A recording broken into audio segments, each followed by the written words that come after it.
Tá, ok. Débora, Oi, não tá aparecendo para mim. Ah, agora voltou. Boa noite a todos.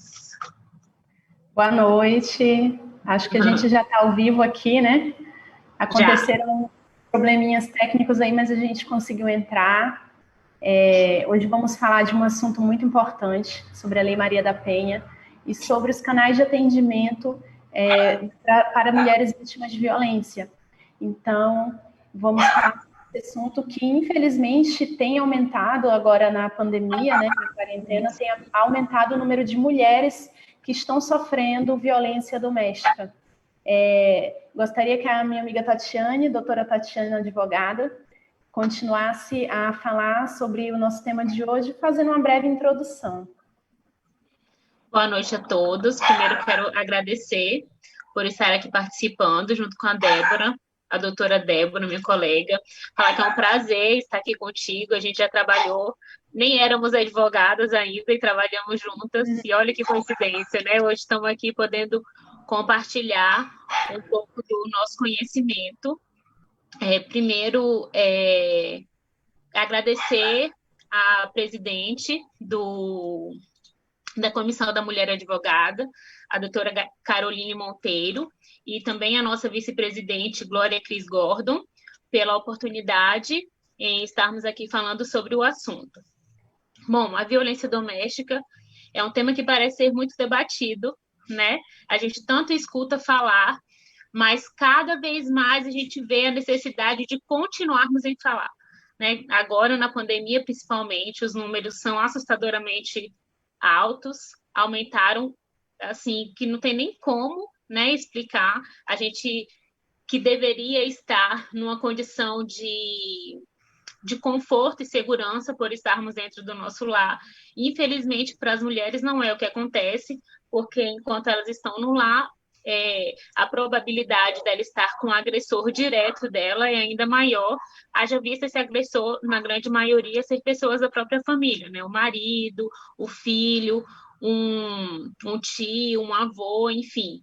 Geralmente são entes familiares que se aproveitam da oportunidade para oprimir, agredir, ofender, tirar a liberdade da mulher e assim agredindo ela de tantas formas, né? A violência doméstica e familiar são vários tipos que a legislação Maria da Penha traz, né? Para quem não sabe, a Maria da Penha foi uma mulher guerreira que sofreu um ciclo de violência doméstica constante e prolongado e que lutou bravamente para que fosse reconhecido o seu direito e o agressor dela fosse penalizado. E essa penalização demorou tanto e quando chegou ainda foi um período curto, né, em vista do que ela passou. E por isso a lei foi batizada de Lei Maria da Penha, pela luta dela por essa conquista, né? Mas a gente ainda está muito aquém de conseguir que os nossos direitos realmente sejam garantidos, né? Que essa violência doméstica cesse, mas também a gente já vê grandes avanços, né? Principalmente no assunto que a gente vai falar hoje, que é em relação às medidas protetivas, né? E a rede de acolhimento a essas mulheres. Uhum, isso mesmo. Eu gostaria, antes de começar a entrar no tema, propor aqui uma conversa leve, né, doutora Tati? Uma conversa mais espontânea, porque esse é um assunto um pouco pesado. Eu entendo que nem todas as mulheres têm esse afã de, quando acontece com ela algo relacionado à violência, ela não tem esse interesse, essa vontade de denunciar e de se expor, porque querendo ou não, é uma exposição, é algo que vai abalar não só ela, mas a família inteira, né? Então, muitas vezes, as pessoas olham de fora e pensam, mas essa mulher gosta de estar acomodada nessa situação, e nem sempre. Muitas vezes é o medo da exposição, é o medo de fazer uma denúncia, de estar numa delegacia, ou de dar continuidade a um processo judicial, que a gente sabe que o maior medo das pessoas é o cansaço de estar no processo judicial.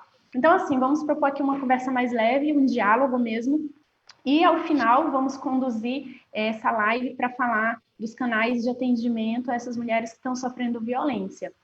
Mas antes de entrar no assunto principal, que é a Lei Maria da Penha, a gente vai discutir aqui por que essa lei foi criada. Como a doutora Tati bem colocou, a Maria da Penha é uma mulher que sofreu a violência, que sofreu os ciclos do abuso, e graças a ela, essa lei existe. Mas como que essa lei foi criada? Por que essa lei existe? Vamos entender primeiro que a violência doméstica não começa com um tapa, não começa com uma briga, uma discussão. A violência começa muito antes, começa com questões psicológicas bem pontuais. E a gente vê relato de várias mulheres em que os agressores começam implantando ideias na cabeça delas. Por exemplo, fazendo proibições. Você não pode ir em tal lugar, você não pode ir em tal roupa, impondo condições no sentido de você só pode fazer tal coisa se levar meus filhos junto, e aí aquela condição sempre da mulher está sendo vigiada, né? Você só pode sair se for com sua irmã mais nova, se alguém da sua família for. E a mulher vai cedendo a esses pormenores que ela não consegue identificar no começo. Mas como a nossa sociedade foi cristalizada nesse sentido, nós fomos criadas para obedecer, para ser o sustentáculo do lar, para sempre estar concordando com tudo que os nossos maridos dizem, e companheiros, enfim.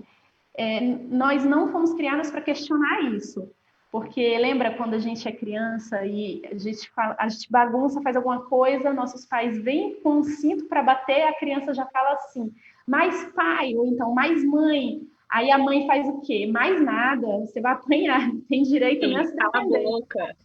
Cala a boca, não tem direito nem a se defender. E para a mulher isso é muito mais forte, porque nós temos aquela insígnia de sermos sentimentais, de termos que ser calmas, tranquilas, compreensivas. Então, devagarzinho, as pessoas vão implantando suas vontades e a gente nem percebe.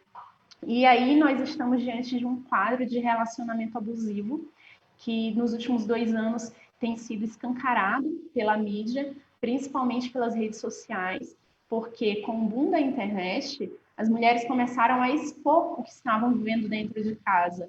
E a gente começou a perceber que não era uma ou duas, eram várias mulheres. E aí nós temos também uma questão cultural, né?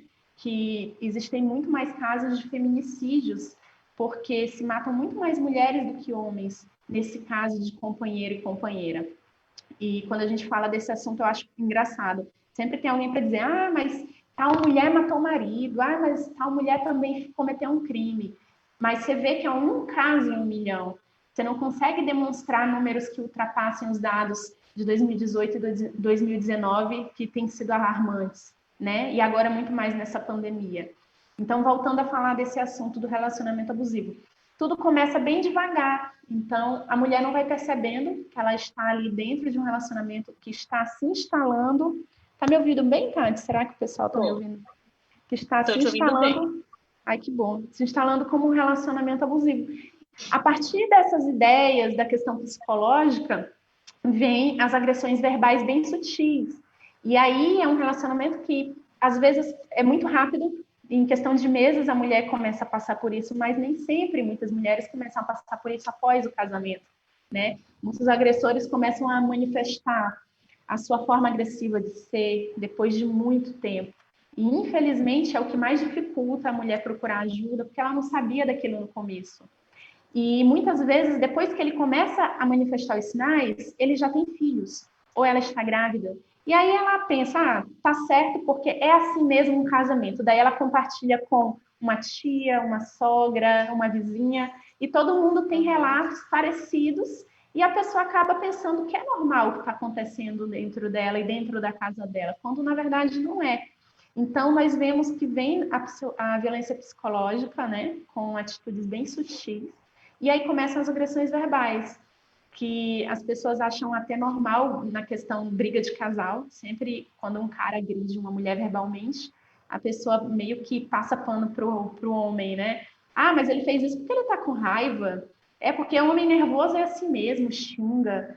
Mas é altamente desrespeitoso, é altamente abusivo a forma com que eles começam a tratar a mulher no xingamento, nas brigas. Isso também é uma forma de violência, daqui a pouco a gente vai ver que está elencado na lei. E aí, para a violência física é um passo, mas é muito difícil uma mulher perceber que está dentro de um relacionamento abusivo, né?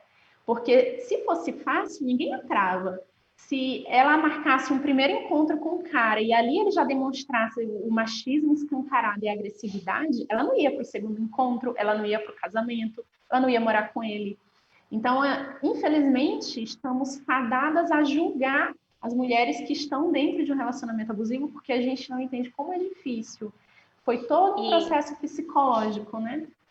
E assim, a gente tem que levar em consideração que essa mulher, que por mais que ela já tenha, digamos, uma percepção, mesmo que pouca, mas que ela está dentro de um relacionamento abusivo, a tendência dela é sempre achar que ela é culpada. Não porque ela realmente deu causa àquilo, né? Mas nós fomos criadas assim, é uma cultura, é uma questão cultural. A gente fala do patriarcado, né? Aqui claramente não tem nem como fugir desse assunto, porque assim, nós mulheres fomos criadas, como você já falou, para ser calma, ser passiva, ser aquela que ameniza a situação e aceita e faz conforme alguém ordenou a gente. Os homens sempre tiveram o poder, eles sempre mandaram. Você foi criada para ser, igual o outro disse, recatada do lar, né? Criar dos seus filhos, manter a ordem, educar. Você não foi criada para ser tomadora de decisões. E a partir do momento que você está num relacionamento abusivo e que você começa a querer tomar alguma decisão, aí você passa a sofrer mais ainda. Porque você agora está se impondo e você não pode se impor, você tem que se colocar no seu lugar. E a gente ainda tem que perceber uma coisa a mais, né? A gente não está no relacionamento abusivo quando a gente se percebe nele e permanece porque quer. A gente não espera aquilo da outra pessoa. Poxa, foi uma pessoa que você confiou, que você entregou o seu coração, que você esperou que fosse viver um relacionamento sadio, que você confiou a sua vida. Se você, por exemplo, tiver uma criança, né? Você confiou que aquela pessoa seria o pai ideal de seus pais. E dentre todos esses assuntos, então, assim, não é uma pessoa qualquer na sua vida, é uma pessoa que você escolheu para partilhar seus momentos felizes, as dificuldades, as alegrias, e agora você se vê no momento de agressão e, assim, sem saber o que fazer, para onde ir, ou até mesmo a quem pedir ajuda. Você está ali numa fragilidade, tanto emocional quanto psicológica, e não é fácil romper nessa barreira para conseguir sair de onde você se encontra. Exatamente. E nesse sentido, Tati, tem a questão do ciclo, que a gente está falando aqui, o ciclo da violência é justamente isso. É a mulher não conseguir sair, não conseguir pedir ajuda, e de repente, digamos que o rapaz, o homem, acaba pedindo perdão, desculpas, ela perdoa e volta.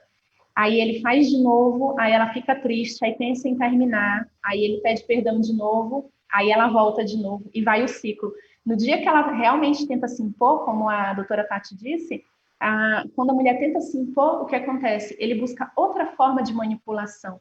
E aí não é nossa área, nós não somos psicólogas, quem explicaria bem essa questão profundamente seria um psicólogo, mas entendemos que existe a questão da manipulação.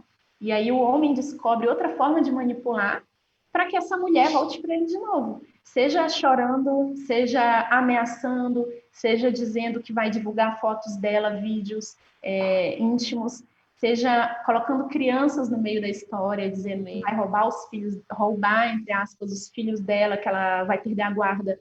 Então, o cara sempre encontra uma forma de estar sempre acima, sempre maior do que aquela mulher. Mesmo que ela tente buscar uma saída, tomar uma decisão. E quando ela se vê nessa situação de tomar uma decisão, vem toda uma sociedade para dizer que ela não pode fazer isso. Porque, em muitos casos, quem está de fora não percebe que o cara está sendo abusivo, que o companheiro está sendo abusivo. Quem está de fora pensa que o casal é só flores, amores e fotos felizes na internet. E não é assim. Ninguém sabe o que acontece dentro daquele lar. Então, muitas vezes, muitos desses rapazes que são manipuladores, esses companheiros, eles passam uma imagem social de pessoas equilibradas, de pessoas educadas, sempre tratando todo mundo muito bem. Pessoas calmas, sabe? Então, vem toda uma crítica, uma enxurrada de crítica, dizendo que a mulher não pode se separar, que ela não pode ficar só. Também aí entra outra questão, né? Que foi imposta a nós mulheres, que nós devemos ter alguém do lado obrigatoriamente. Então, ela entende que, tá bom, o relacionamento tá ruim, mas eu não vou terminar. Vou ficar por aqui porque eu tenho que justificar para a sociedade que eu não posso terminar. E aí vem toda uma complexidade de pensamentos, aí vem os filhos, vem a questão financeira. Então, ela continua no ciclo do abuso. Nesse ciclo da violência, temos diversos tipos de mulheres. Existem mulheres que dependem exclusivamente do companheiro, mas existem as mulheres que são independentes financeiramente e só permanecem por conta da manipulação, que é tão sutil que ela não consegue perceber. Não perceber. Né? A mulher geralmente só percebe que está dentro desse tipo de relacionamento e desse ciclo quando ela sai. Na verdade, quando ela sai, ela consegue enxergar. Ela olha para trás e pensa, nossa, eu estava no relacionamento abusivo. E é muito perigoso a mulher pensar em demorar demais para sair, né? Porque a gente está vendo que os casos de feminicídio só aumentam e muito mais em mulheres que decidiram terminar o relacionamento. Simplesmente os companheiros não aceitam, depois vão tirar satisfação, alguma coisa, e acabam assassinando suas ex-companheiras, com aquela ideia de posse, aquela ânsia e raiva do momento por não conseguir deixá-la, né? E também pela ideia de, mulher minha nunca não se separa comigo e fica por aí sozinha. Tem essa ideia. A mulher começa a sair, a passear, a encontrar outros companheiros e o ex-companheiro não aceita. E aí nós temos vários casos de denúncias relacionados a ex-companheiros. Nem sempre é quem já está morando dentro da casa da pessoa, né? Até porque é mais difícil uma mulher que está vivendo a violência denunciar. Geralmente se denuncia quando acontece agressão física ou quando essa mulher já terminou várias vezes e voltou. Então, ela já sabe ali que está numa situação complexa. De repente, o companheiro está ameaçando, está fazendo alguma manipulação bem mais pesada e ela acaba voltando novamente e ela percebe que aquilo ali é um ciclo sem fim. Então, quando ela se vê... E ela também não consegue perceber a gravidade do que ela está passando. Porque, Exatamente. Veja, quando essa violência chega na violência física, ela já está no cume, já é o topo da violência. Depois disso, só a morte, né? É o último estágio que poderia chegar. Então, para chegar na violência física, ela já passou pela psicológica, ela já passou pela moral, né? Às vezes, a violência sexual é vedada, né? Vedada assim, na forma que ela não tá afim, por exemplo, naquela noite de se deitar com seu companheiro, mas ele quer, então ela vai e cede pelo desejo dele. Não deixa de ser uma violência, né? E quando chega na violência física, na agressão física, já é o estopim, já é o fim da meada, que aí ela vai se perceber, poxa, olha como isso tá grave, e aí quando ela vai sair, o rapaz já acha que tem, né? Não, se chegou até aqui, eu não vou aceitar, ponto final, acabou, que é um estágio a mais do que uma agressão física, porque a gente não pode deixar de pensar que a gente está lidando com pessoas, né? A gente não sabe o que aquela outra pessoa pensa, a que ponto que ela pode chegar. E aí, quando essa mulher se vê numa situação que realmente percebe que aquilo é grave, já está muito mais grave do que ela pensa que realmente esteja. Né? A vida dela já está muito em risco, e não só a dela, se ela tiver filhos, por exemplo, a dos filhos, tem casos que até a família, os pais, né, o pai e a mãe dessa mulher também é agredido. Exatamente. E o mais engraçado, doutora Tati, nessa situação é que existem casos e casos, né? Existe o caso da violência escancarada, que todo mundo percebe que aquela mulher está passando por isso. E existe o caso da violência sutil, que ninguém percebe, mas a mulher sabe que está vivendo. E mesmo sabendo que está vivendo algo esquisito, algo diferente, ela não consegue sair, porque ela se vê ali enrolada num contexto muito psicológico, muito frágil, como que eu posso dizer? Muito entrelaçado mesmo nas crenças e valores dela, que ela não consegue discernir uma coisa da outra, né? Então, ela não consegue ter uma noção da realidade, não consegue perceber que aquilo é errado. Por exemplo, mulheres que são constantemente vigiadas, e daí o companheiro liga toda hora ou manda mensagem toda hora, ela não consegue perceber que aquilo é um contexto errado, não é um contexto correto. Porque, às vezes, se ela está saindo para um barzinho com as amigas e o marido de nenhuma das amigas ligou em 20 minutos e o marido dela já mandou, sei lá, milhões de mensagens em 10 minutos, ela já tem que perceber ali que a situação é anormal, não é uma situação comum. Entretanto, ela não consegue perceber. Ela está dentro de um contexto considerando que aquilo faz parte dos valores dela, que é natural um homem tratar assim porque é por cuidado. E mesmo que ela esteja constrangida, ela tenta relevar o seu constrangimento de estar sendo controlada por pensar que ele está fazendo certo, né? E também aquela questão de não ser julgada pelos outros. Ela vai fazer questão de dar satisfação para o companheiro. Porque o companheiro vai perguntar, tá onde? Ela responde, tá fazendo o quê? Tá com qual roupa? Tá com quem? E aí a vida dela tá sendo sufocada, é uma pessoa que não consegue mais pensar direito, trabalhar direito, viver direito. E Ela não muitas é, vezes os amigos percebem, né, esse tipo de relacionamento. ela deixa de ser ela mesma, né? Para fazer a vontade do outro. Uma questão que é muito relevante nesse sentido é a questão ao trabalho, quando a mulher sai para trabalhar, né? Porque assim, o homem ele sai, ele trabalha, ele faz o que quiser. Se você fica mandando, se uma mulher fica mandando mensagem constantemente, ai, que chatice, para de mandar mensagem, já disse onde eu tô. Ou então ele simplesmente ignora, não responde, e aí fica por isso mesmo. Quando chega em casa, você pergunta o que aconteceu, por que não respondeu, eu estava ocupado, pronto, acabou. A mulher, se não responder, que chegar em casa, já sabe que a confusão está armada. Por que você não respondeu? Onde você estava? Por que você não pôde responder? Por que você saiu com essa roupa? Nossa, essa calça está muito apertada. Você vai passar perfume para ir para a rua? Por que você está tão perfumada só para ir para trabalhar? Então, assim, sempre traz uma conotação de que você não está saindo para trabalhar, você vai fazer alguma coisa errada. Por que você vai passar perfume? Você está se perfumando para quem? Como se a gente não pudesse se arrumar para a gente mesma, né? Para que usar esse batom, né? É o mais comum, né? E é engraçado isso, doutora Tati, porque lembra uma questão muito interessante. A gente sempre está tentando provar para a sociedade que somos pessoas de bom caráter. E o bom caráter feminino está relacionado com a sua sexualidade, está relacionado com a forma como a gente se veste, com a forma que a gente se porta. Né? E o bom caráter masculino está relacionado com trabalhar e pagar conta. E eu faço isso desde os 16 anos. Trabalho, pago minhas contas e ainda assim eu tenho que ficar provando diariamente que eu sou uma mulher de caráter. E nesses casos de relacionamento abusivo, desse ciclo de violência, as mulheres têm que estar constantemente provando para os maridos que elas são fiéis. E aí nós temos casos de infidelidade em que, na verdade, o abusador ele faz isso justamente porque ele é o infiel e, além do abuso, comete a traição, e aí já mistura duas situações que pioram o quadro de violência. Daí a mulher se sente insuficiente, ela tenta agradar mais ainda, tenta justificar mais ainda, e se sente mais culpada, né? Então, é um contexto que, se a gente começar a dar exemplos aqui, vai longe.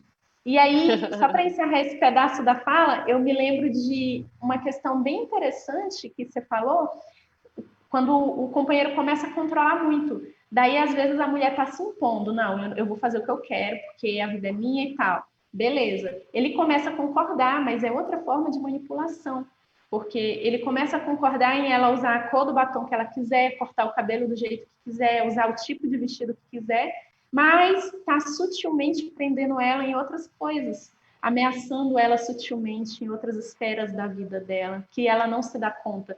Então a pessoa pensa, não, agora meu marido mudou, eu estou livre. Quando na verdade não está. Ele buscou outras formas de manipular e de rastrear os passos dela sem que ela perceba. Porque na verdade o companheiro sabe onde a esposa está. Se ela está no trabalho, por que ele está perguntando? Ele sabe que ela foi no mercado, por que está perguntando? Então, ele sabe que ele está fazendo aquilo propositalmente, que é para confundir a mente dela, deixar ela nesse ambiente confuso e difícil de ela interpretar o que é certo ou errado.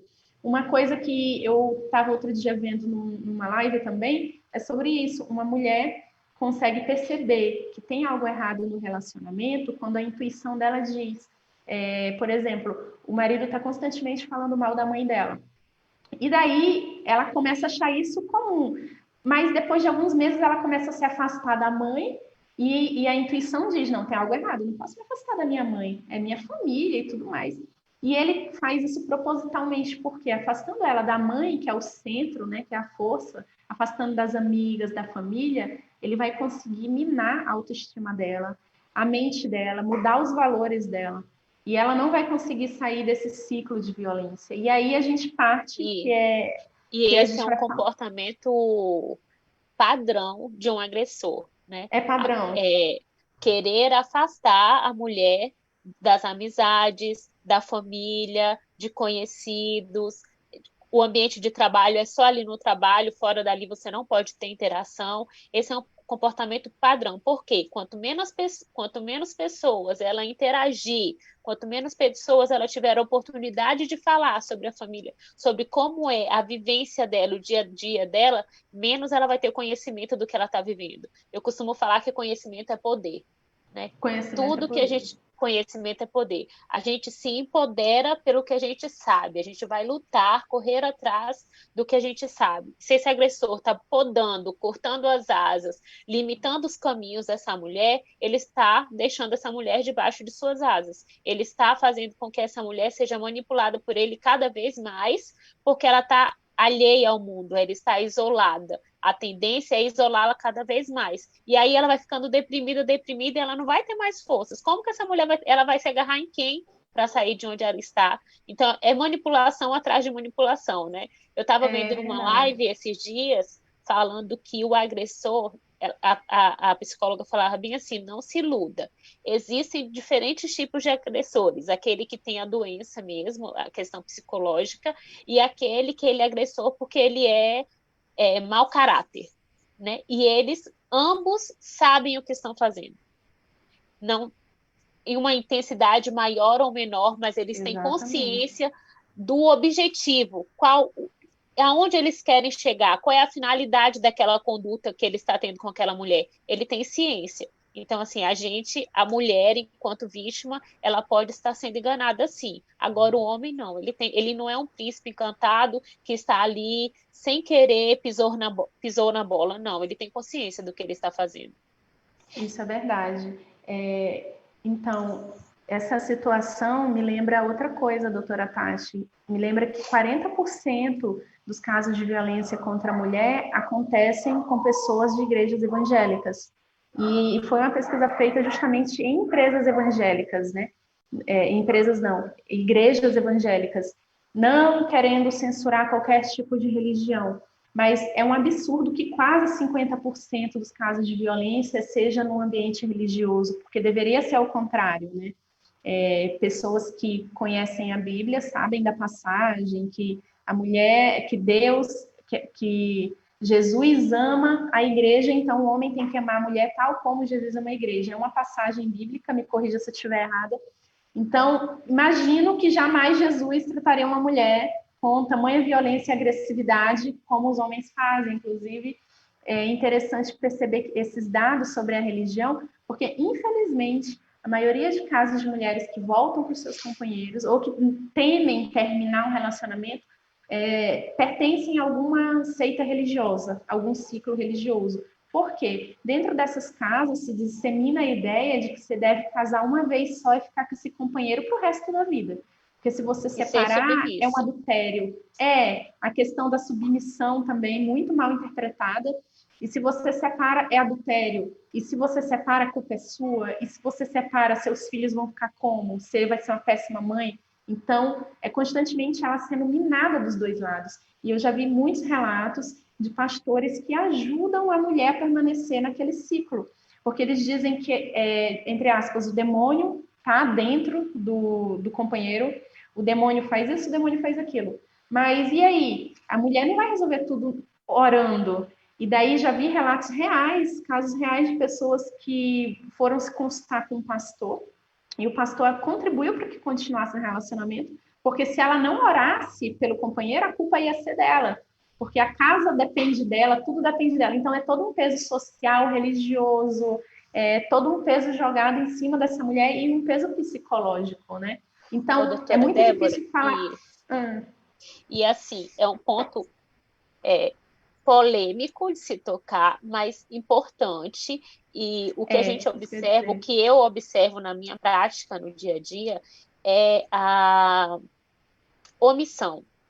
É a omissão dos órgãos competentes em relação a essa situação, porque assim, a gente entra no detalhe, no questionamento, em choques, né, de culturas e de tradição e de fé, mas é uma coisa que a gente não pode vedar os olhos que acontece. Exatamente. Né? Esses dias, eu acho que tem mais ou menos um mês, foi até muito amplamente divulgado em relação a um clipe de uma cantora evangélica, que no clipe só mostrava que essa mulher tinha sido agredida, mas ao final do clipe, no prolongar do clipe, você via que ela orava e não deu resultado, ela simplesmente foi embora, e aí o agressor depois parece que ele se arrependeu, é o que dá a entender, e atrás dela ela voltava. Em momento nenhum tocou-se, por exemplo, na situação da denúncia para aquela mulher. Ela tinha sido vítima até de agressão, fora as outras, de agressão física, e em momento nenhum esse clipe, o primeiro, né, falou sobre a denúncia, a possibilidade daquela mulher ter ido denunciar o marido dela.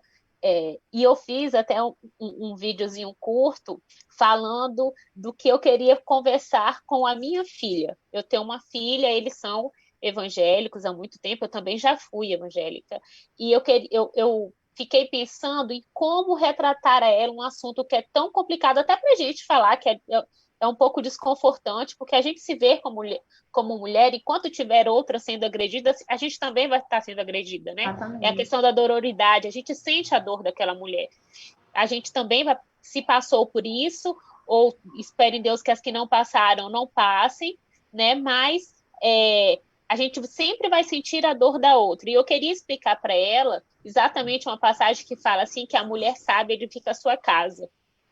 E eu queria só que ela entendesse, eu comecei a bolar um plano para que ela entendesse a diferença da casa física e a casa, o lar, a família dela. Porque passa uma falsa impressão de que se a família não ir para frente, não der certo, se não continuar papai, mamãe e filho, por qualquer que seja, e principalmente a agressão à mulher, que é o que ela sofre, ela tem que ser submissa, a culpa é dela. Né? Ela não soube edificar a casa. E assim, eu tentei, eu conversei com ela, foi até muito legal, e ela falou, nossa, mãe, eu estou aprendendo sobre violência, sobre as leis de proteção à mulher na escola. E a gente começou a conversar sobre isso, foi bem assim, até bem tranquilo, mas a gente sabe que não é a realidade dos lares, a grande maioria. É difícil uma mãe chegar para essa filha, para um filho ou filha, e explicar isso, porque não é isso que ela aprende. Ela aprende que ela tem que ser sábia, que ela tem que edificar, que ela tem que orar, que ela tem que ir por outros meios, e aquilo ali não é questão, não é ele, né? É uma coisa ruim que está nele, enfim. E é uma situação que eu acho que merece sim uma atenção especial e uma atenção maior, apesar de ser um tema não muito falado, um tema complexo que envolve tradição, religião, mas as entidades que são competentes para isso não devem ser omissas, né? Concordo. E eu quero deixar claro aqui duas coisas para quem está assistindo a live entender. A gente, de forma alguma, se posiciona contra qualquer religião, como advogadas que somos. Exatamente. Somos conhecedoras da lei. O Brasil tem aí a Constituição de 88 que garante a diversidade de credos, de fé das pessoas. Então, jamais a gente vai se posicionar contra nenhuma religião. E a segunda coisa que eu quero dizer é que a gente não está afirmando absolutamente que os homens fazem isso em sua maioria. A gente está dizendo o seguinte, muitos casos de violência no Brasil entre companheiro e companheira acontece por parte do companheiro, mas não significa que a gente nega que existem casos de abuso, de relacionamento abusivo, em que a mulher está sendo abusiva. Entretanto, é muito baixo esse número. E muitos homens não denunciam. Então, não tem como a gente quantificar ou saber ou tratar disso. A gente está aqui como mulheres representando mulheres que sofrem e que já passaram por violência, por relacionamento abusivo. Então, é interessante explicar isso, porque geralmente a gente vê muito meme na internet, né? Às vezes tem gente que fica me mandando meme, você falou isso, mas olha aqui, não sei o quê. E são notícias, assim, outro dia eu recebi uma notícia de um outro país aí, que não sei nem o nome, que uma mulher agrediu um homem, cometeu estupro contra ele e tudo mais, aconteceu várias coisas. E assim, eu comparei essa notícia desse outro país que cara, não chega não chega nem perto dos dados que a gente tem no Brasil e de como a violência tem crescido, principalmente entre as mulheres negras, né? Porque a gente aí tem um recorte no feminismo racial mesmo. A violência contra as mulheres negras tem sido muito maior, por conta da cultura, por conta da dificuldade de informação, da dificuldade de denúncia. Então, não é só a mulher branca ou só a mulher negra que sofre violência, todas nós sofremos. Entretanto, há um número maior de feminicídio acontecendo contra o corpo da mulher negra. Mas como a gente não está falando exatamente sobre isso nessa live, não posso aprofundar. Eu queria trazer aqui, a gente falou muito sobre a questão da lei, mas de forma exemplificada no dia a dia. Mas tudo isso que eu e a doutora Tati falamos está relacionado lá no artigo 7º, né? A violência física, a violência psicológica, a violência sexual, a violência patrimonial, que falta falar, e a violência moral. Então, você tem lá no artigo 7º da Lei Maria da Penha 5 formas de violência. A gente falou da violência psicológica, Tati falou da violência sexual, mas e como que é a violência patrimonial? É exatamente quando a mulher tem dilapidado o seu patrimônio. Ou o homem, por exemplo, um exemplo bem corriqueiro, ele fica com ciúme de alguma coisa da rede social e quebra o celular dela, que ela comprou com o próprio dinheiro, empresta o dinheiro, não devolve para a própria esposa, de alguma forma some com o dinheiro do lar. Então, ele dilapida o patrimônio da esposa ou da companheira, e isso é entendido como violência também, sabe? Porque a questão profissional para nós mulheres é muito forte. Nós estamos a cada dia construindo estamos entrando cada vez mais no mercado de trabalho e construindo nossa autonomia financeira. Então, já não temos o suficiente, porque várias pesquisas mostram que nós ganhamos menos que os homens exercendo a mesma função. Daí você imagina um homem dilapidar nosso patrimônio só porque é nosso companheiro. Isso tem muito a ver com a fragilidade. E também, se essa mulher não tem dinheiro, ela vai recorrer a quem? Como que ela vai pensar em sair do lar? Por exemplo, ela trabalha e dá mais da metade do seu salário para o esposo. Como que ela vai querer terminar com ele? Para onde ela vai levar seus filhos? A questão financeira está muito ligada à questão emocional. Hoje em dia, a gente não consegue se ver sem o nosso trabalho, sem o nosso dinheiro, né? Sem o pão nosso de cada dia. Também tem a violência moral, que é aquela que tem a ver com a calúnia, difamação e injúria, que é exatamente divulgar alguma notícia falsa sobre a mulher, ofender sua moral e divulgar vídeos, que é o que eu falei sobre a gente tem que estar constantemente testando o nosso caráter pela nossa sexualidade, pelas nossas roupas. Então, a violência moral atinge a gente de uma forma muito pesada, porque um homem pode muito bem inventar qualquer mentira, todo mundo vai acreditar, entende? Enquanto que, se uma mulher inventar uma mentira de um homem, as pessoas não vão ligar, vão dizer que ele é garanhão, é galinha, homem é assim mesmo. Agora, uma mentira, uma foto, qualquer coisa relacionada ao corpo feminino, abala a moral. Então, é uma violência passiva de denúncia. E às vezes, doutora, as mulheres não sabem que podem denunciar isso, né? E já passo a palavra para você falar dos canais de atendimento. Elas não têm noção de que essas violências, por mais sutis que sejam, devem ser denunciadas, né? Temos a violência sexual, que nem você já falou, muitas vezes a mulher, mesmo sendo casada, não quer se relacionar sexualmente, e daí o companheiro força, e a violência física e psicológica já falamos, e a violência física, que é a mais comum, que é quando o relacionamento já está numa fase bem complicada, e daí o que acontece? Parte para as agressões físicas, né? Infelizmente, muitas dessas agressões têm como concretização final a morte dessa mulher e os casos de feminicídios aí que está aumentando.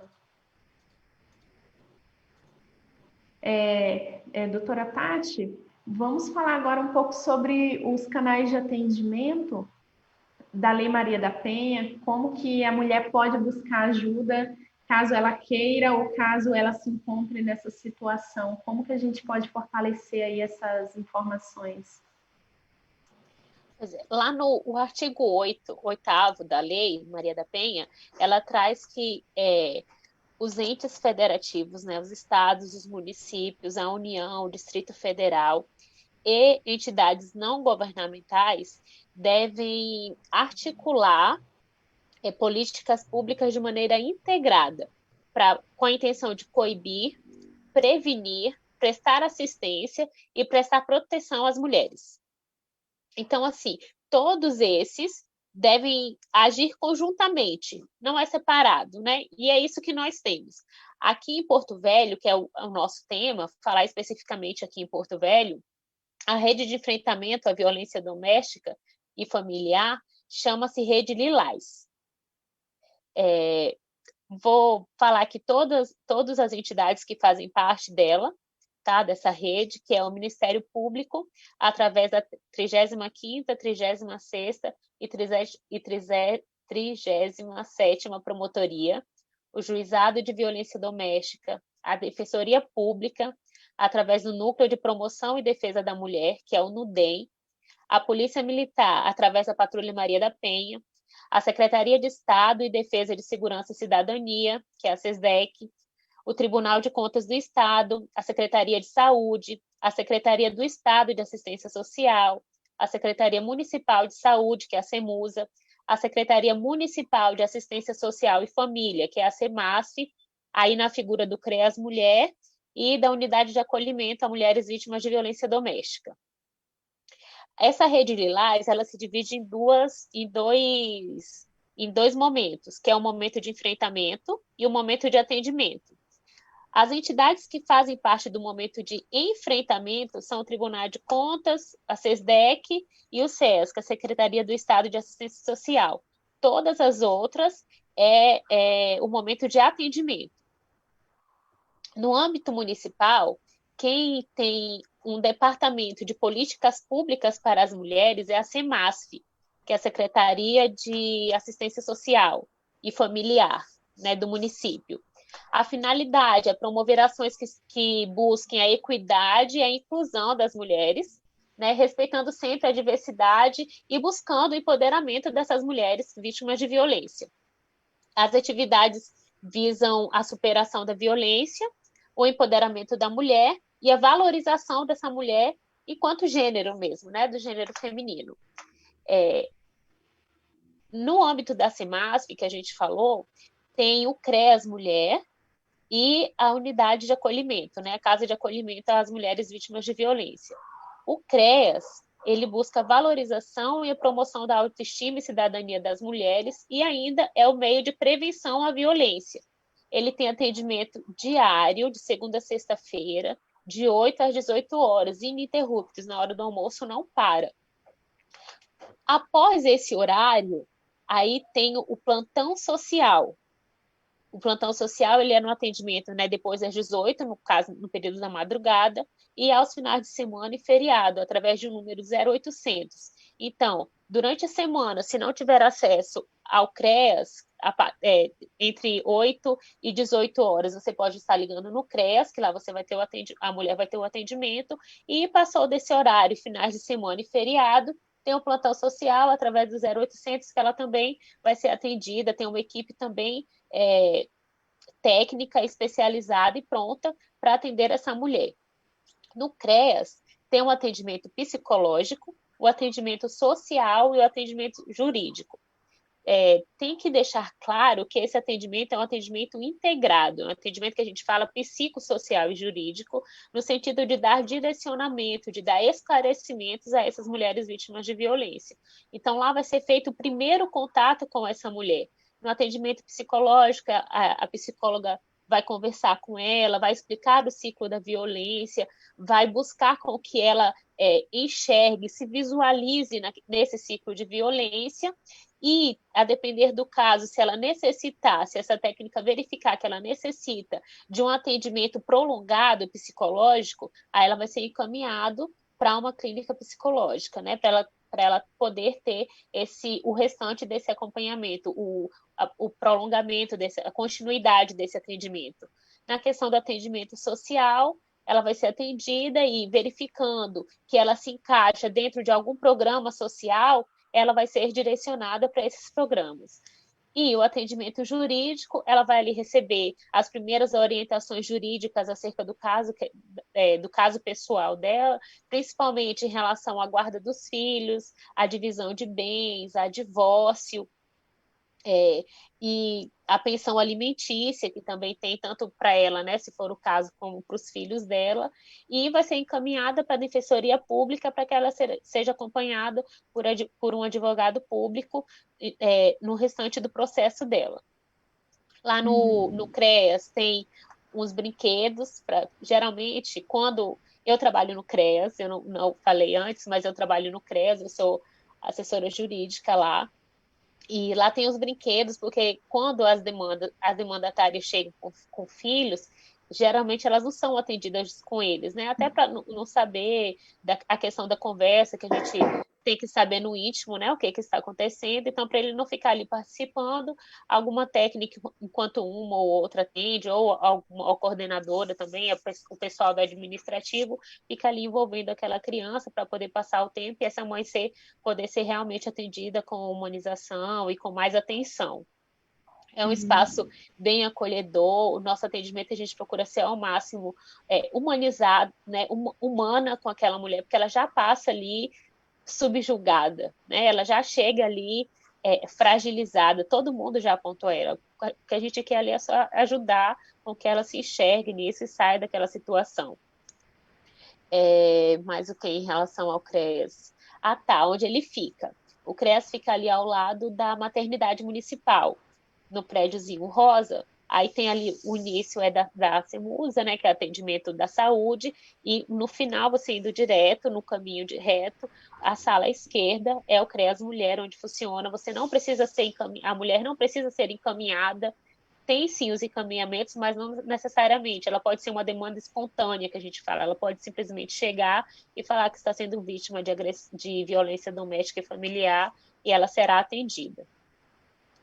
A unidade de acolhimento às mulheres, que também é ligada à CEMASF, é para aquelas mulheres que encontram-se em eminência de risco de vida. Ou seja, a violência em casa está tão grande que a vida dela está em risco. A vida dela e de seus filhos, se tiver também. Então, o que acontece? Essa mulher, ela pega as coisas dela e vai para essa unidade de acolhimento e fica lá pelo tempo que for necessário, até que seja restabelecido um momento que ela possa voltar para casa. Geralmente, ela já tem medida protetiva, né? Se a medida protetiva não for para que o agressor saia de casa, ou então ainda não deu tempo, né, desse agressor tomar conhecimento da medida protetiva, que ele tem que se ausentar do lar, ela fica lá até que se estabeleça a possibilidade dela voltar em segurança para ficar em casa. Tem um 180. Só para a gente falar um pouquinho aqui sobre a medida protetiva, surgiu aí uma mudança na legislação uns 2 anos atrás, né, sobre o descumprimento, se o agressor descumprir, esse descumprimento é crime, né? Nossa, e assim, isso é uma mudança importantíssima, assim, eu acho que é fundamental relevância essa mudança, porque, veja, de nada teria sentido ter uma medida protetiva se ele não fosse coagido a obedecer, porque ele já não, na verdade, não deveria ser necessário, né, se ele não praticasse.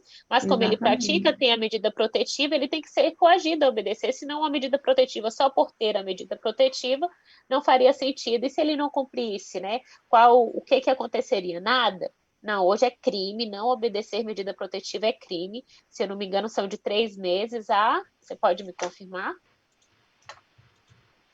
É de 3 meses a 6, assim? Eu não lembro aqui agora de cabeça, mas... É de 3 meses a 2 anos. Exato. Então, 3 meses a 2 anos. Ele pode ser penalizado. E é importante falar também que a mulher também tem que cumprir a medida protetiva, né? Ela também tem que se resguardar ao que a medida protetiva estabelece. O descumprimento da medida é penalidade para ambos. Porque, na verdade, quando a gente fala que ela não entende a realidade que ela vive, é essa possibilidade que ela tem de voltar, de ter a famosa recaída, né? E aí ela volta para o agressor e vai ser agredida novamente, e vamos ter novamente todo esse transtorno. E a lei deixa isso claro para que ambas as partes cumpram essa questão do cumprimento da medida mesmo. Né? Exato. Continuando, eu ia falar sobre o 180, que é a Central Nacional de Atendimento à Mulher, é um número que nacionalmente você pode ligar. Aqui em Porto Velho, a distribuição seria: a denúncia chegaria no 180, seria distribuída pelo Ministério Público para a Delegacia da Mulher, que é a DEAN, e para o CREAS. Tinha um questionamento em relação a isso, porque quando essa denúncia chegava ao CREAS, muitas vezes o primeiro atendimento, quem chegava na casa da vítima, era o CREAS. E aí é uma questão de segurança, tanto para as técnicas do CREAS que estavam indo lá atendê-la, como para a própria vítima, né? Isso não é competência do CREAS em fazer. A segurança pública é a polícia militar que teria que estar ali cumprindo. Então, conversou-se tal para que primeiro passasse essa denúncia para a Delegacia da Mulher, para que ela pudesse, na sua competência, fazer a segurança tanto da mulher, né, como, por exemplo, de algum técnico que estavam lá, eles são competentes para isso, eles estariam no exercício do seu poder, e depois essa mulher seria encaminhada para o CREAS Mulher para o atendimento psicológico, social e jurídico. Acontece que, ultimamente, não temos recebido essas demandas do 180. Né? A gente ainda não sabe para onde, o que está acontecendo, onde estão sendo os atendimentos. Chegam sim, mas assim, o número é muito reduzido em relação ao que era antes. Bom, as DEANs, que são as chamadas delegacias especializadas no atendimento à mulher. O horário aqui em Porto Velho é de 7h30 às 18 horas. Fica localizado na rua Euclides da Cunha, com a 7 de setembro. O bairro é Baixo União. As DEANs, elas têm o corpo técnico especializado para atender de forma humanizada a mulher que chega lá. Então, essa mulher chega, ela pode ir tanto espontaneamente, ela pode ligar primeiro para saber alguma informação, e dali da delegacia eles vão mandar, enviar essa mulher para que ela seja atendida pelos órgãos competentes de acordo com o caso dela. Né?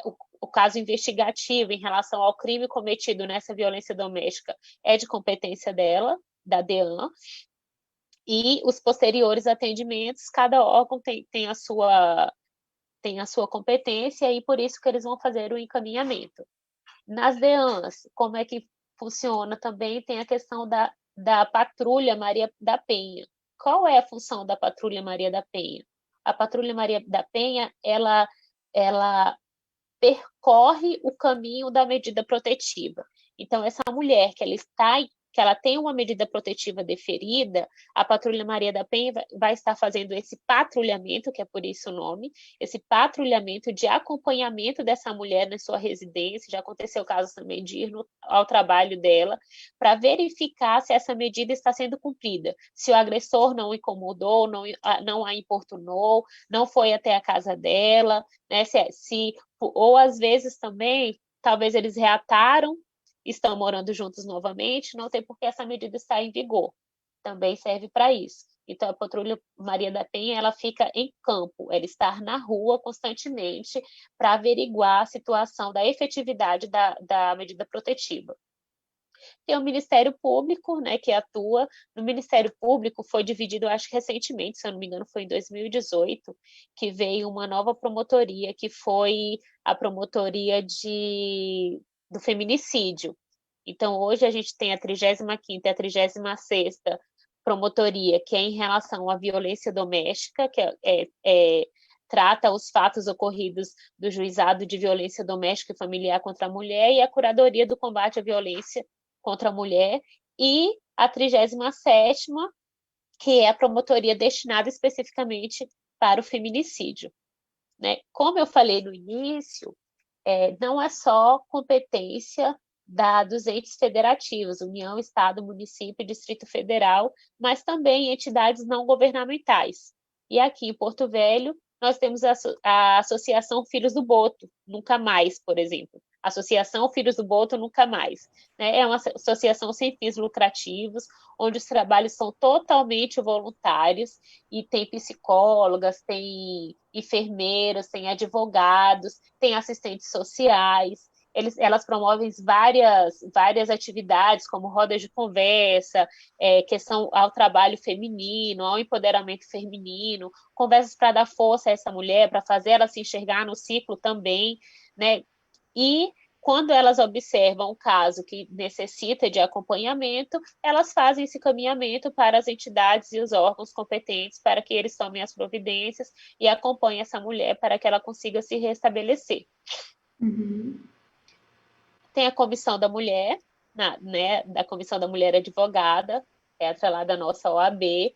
O que a comissão faz? Ela atua junto a esses órgãos que fazem o atendimento à mulher para tomar conhecimento de como tem acontecido, qual é a maior incidência, para conhecer a realidade enfrentada por essas mulheres e esses órgãos que atendem, e também dar um suporte no sentido de melhoria, para que esse atendimento seja mais humanizado, seja mais adequado, essa mulher seja encaminhada para o lugar correto, que ela se sinta segura através desse atendimento, e quem dá esse suporte é a Comissão da Mulher Advogada, que se dispôs a também fazer esse papel. E tem a Casa da Mulher Brasileira, que deveria existir aqui, mas não existe. Na verdade, ela não existe quase no Brasil inteiro.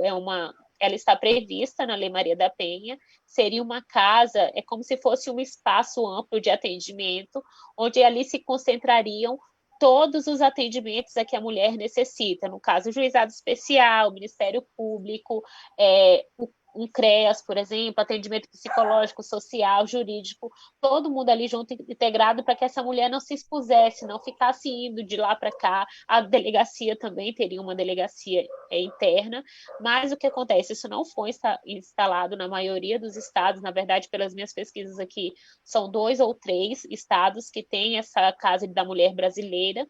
Aqui em Porto Velho, o município já até doou para o estado um ambiente, um espaço para que seja construída essa casa, se eu não me engano, é na Avenida Imigrantes, que se localiza, mas a resposta do Estado é que vai se fazer isso através da assistência, da Secretaria de Assistência e Desenvolvimento Social, mas ainda não temos, não é a nossa realidade ainda.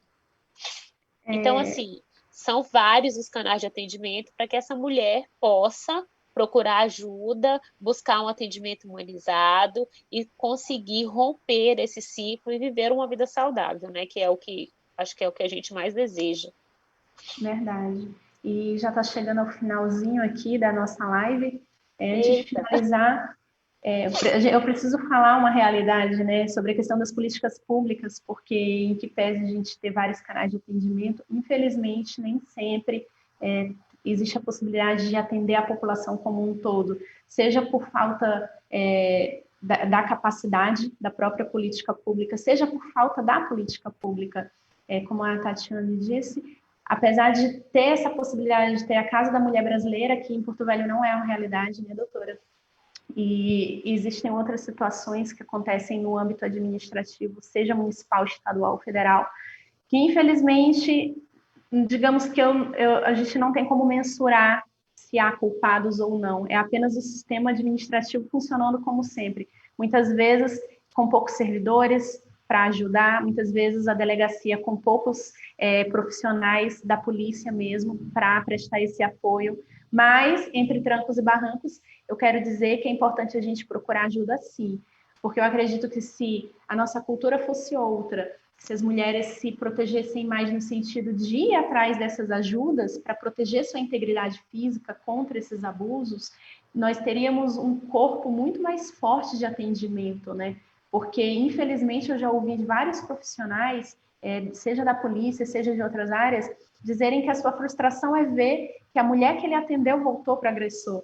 Então, a pessoa que está trabalhando ali se sente um pouco triste, se sente desmotivada com o serviço público. Então, depende não só do serviço público, depende da gente, depende de nós mulheres entendermos que se estivermos dentro de um ciclo de violência, a partir do momento que a gente identifica, sair dali, fugir desse ciclo e não voltar mais. porque, como a doutora Tati elencou, tem diversos canais de atendimento, a própria OAB tem um canal de atendimento, e a gente precisa usufruir desses canais. Eles não existem para ficar parados. Se a gente tiver uma consciência, uma cultura de não culpabilizar a mulher pela violência, uma cultura de denunciar mesmo, caso aconteça qualquer das 5 violências que eu falei, não só a física, daí vai mudar muito o quadro que a gente vê atualmente de aumento da violência, né? E a importância da sociedade também nesse contexto, né? Porque ela tem que se enxergar como agente que pode fazer a diferença e deve fazer uma diferença. Né? Porque se a mulher, talvez ali, ela não consiga no momento, principalmente agora na pandemia, que está todo mundo dentro de casa, ela não consegue fazer a denúncia, poxa, o vizinho pode fazer e deve fazer, ele não só pode, ele deve fazer. A gente deve meter a colher mesmo, né? Deve meter a colher, devemos sim. Acabou essa história de briga de marido e mulher, ninguém mete a colher, mete sim, mete o faqueiro todo se for necessário, né? A gente tem que lutar mesmo para que isso não aconteça. E é importante falar que nesse momento de pandemia, o CREAS Mulher, por exemplo, que está lá tá de portas abertas todos os dias, ininterruptamente, para atender. Só houve uma modificação de horário, né, que agora nós estamos atendendo de 8 às 14, em detrimento da pandemia mesmo, de contato, até porque a gente também corre risco. Lá, se eu não me engano, já foram 6 servidoras que foram contaminadas pelo Covid-19, mas a gente não parou o atendimento, a gente está atendendo normalmente, então, assim, pode procurar os nossos serviços que a gente está lá realmente para fazer isso. E só uma questão que eu queria pontuar em relação à medida protetiva, é falar que com a última alteração legislativa que houve, se eu não me engano, no mês passado, que é a 14.022, as medidas protetivas estão sendo renovadas automaticamente enquanto durar a pandemia. Então, assim, enquanto nós estivermos no período de pandemia, se sua medida protetiva, se a medida protetiva dessa mulher, ela vai vencer em 1 mês, digamos, se ainda estiver em pandemia, automaticamente ela será renovada. Então, não precisa ir buscar, né? Até porque o atendimento está restrito na maioria dos órgãos. Você não precisa ir buscar em juízo que essa medida seja renovada. E também o pedido de medida protetiva já pode ser feito até online. Então, você também não precisa sair do seu lar. A gente sabe que não é todo mundo que tem uma internet em casa. Né? A gente fala assim, mas a gente também tem consciência das limitações, tanto financeiras, como de localidade também, que aqui em Porto Velho a gente tem muito, não é em todo local que pega internet, mas assim, vamos tentar ao máximo fazer com que isso ocorra. Pede para um vizinho, para um amigo, em algum momento que você veja, que faça denúncia para que isso chegue em alguma possibilidade de você ao menos conseguir uma medida protetiva e resguardar o seu direito à vida, que é todo seu, que você tem, que você não tem que conquistar, não tem que correr atrás. Exatamente. Você tem direito a ter uma vida saudável, a ter uma vida feliz, alegre, a ser respeitada. Eu acho que é isso que toda mulher quer. A gente sempre defende no direito os 2 direitos principais que a gente busca, que é a vida e a liberdade, né? E a liberdade. Eles são o pilar de tudo. Então, para finalizar essa live, eu quero dizer que vocês, mulheres que estão assistindo, acreditem em vocês, no seu potencial. Não se sintam acuadas financeiramente, não se sintam acuadas moralmente por qualquer tipo de difamação, qualquer tipo de ameaça vinda de um companheiro. E se você se sentir à vontade para conversar, dá uma passada lá no CREAS, né? No CREAS Mulher, tem psicólogas, assim como a doutora Tati falou. Sempre se sinta bem, se sinta linda, porque eu acho que também vem muito de dentro, né? Cessar o ciclo da violência vem de dentro, de nós próprias, de uma autoconsciência, de uma autoeducação mesmo. Quero agradecer a todo mundo que assistiu essa live. Eu acho muito importante falar sobre esse assunto. A gente precisa bater nessa tecla até o fim, até que as coisas mudem constantemente. Não importa, a gente tem que falar muito. Quero agradecer a doutora Tati, que eu não consigo parar de chamar de Tati, porque a gente se conhece de longa data. Certeza. E é isso. Muito obrigada, gente, por terem assistido, viu?